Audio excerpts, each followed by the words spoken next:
Mrs. Adebayo, can you tell us what happened that night? My husband was sick, but I never believed he was at the point of dying. Daniel was the one who took him away in his car. Are you saying you suspect Daniel had something to do? Mrs. Adebayo, I was trying to save your husband. You called me for help. I called you because I trusted you, but now my husband is gone. I need answers.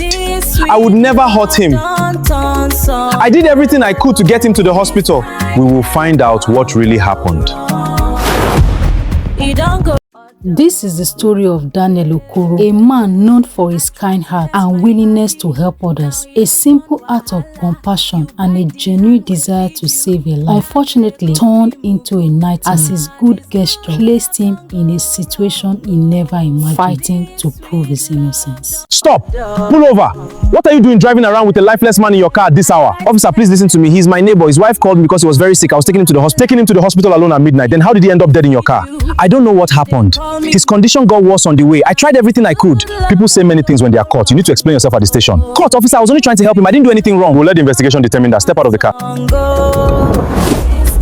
In a quiet neighborhood lived Daniel Okoro, a man everybody knew as a kind-hearted and dependable neighbor. Daniel was the type of person who never ignored someone in need. He helped the elderly with errands, checked on his neighbors, and was always ready to lend a helping hand without expecting anything in return. People around him often said, if Daniel can help you, he will. One of the families closest to him was the Adebayo family. Mr. Tunde Adebayo, the husband, had always known Daniel as a good neighbor, but one night everything changed. At exactly midnight, Mrs. Adebayo ran to Daniel's house in panic. Her husband Tunde was critically ill and needed urgent help getting to the hospital. Without hesitation, Daniel grabbed his car keys. He didn't ask questions. He didn't wait for anyone else. He only had one thought: save his neighbor's life.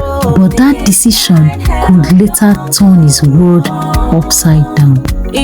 Daniel Okoro was still driving through the quiet streets, focused on getting his neighbor Tunde Adebayo to the hospital. But suddenly, Tunde's condition became worse. Daniel called out his name repeatedly, trying to wake him up. He begged him to hold on. He pushed harder, hoping they would reach the hospital in time. But sadly, Tunde stopped responding. Daniel was devastated. The man he was trying to save had just given up the ghost right in his car. Before Daniel could even process what happened, police officers stopped him during a routine check. They saw a lifeless man in his vehicle at midnight. Their first question was not what happened. It was, why is there a dead man in your car? Daniel tried to explain everything: how he was called for help, how he rushed today to the hospital, and how he gave up the ghost on the way. But suspicion had already taken over. They arrested Daniel and accused him of murdering his neighbor and trying to dispose his body.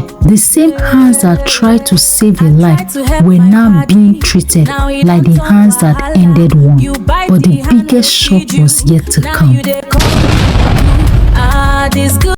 Daniel Okoro, you have been accused of causing the death of Tunde Adebayo. What do you have to say? My lord, I swear I did not harm him. His wife called me because he needed urgent medical attention. Then how do you explain that he died inside your vehicle? I don't have an answer, my lord. I only know that I tried my best to save his life, but you were the last person seen with the deceased. Why should this court believe your story? Because it is the truth. If I wanted to hurt him, why would I rush him to the hospital? The court has heard your plea.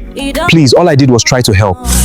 After Daniel Okoro was arrested, everyone waited to hear his side of the story. He kept repeating the same words: I was only trying to help him. The police contacted the family of the deceased, hoping they would confirm Daniel's story. But instead, Mrs. Adebayo, the wife of the late Tunde Adebayo, shocked everyone. She claimed her husband was not sick to the point of dying and accused Daniel of having something to do with his death. The man man who was once known as a caring neighbor suddenly became a suspect in the eyes of everyone. Daniel pleaded for someone to believe him, but the evidence and accusations became too heavy. The court eventually delivered its judgment. The sentence left everyone speechless: life imprisonment. A man who stepped out at midnight to save a life lost his own freedom. But the question remained: was Daniel truly guilty, or did his kindness become the reason for his downfall? Where did Daniel get it wrong? Please like, comment, share,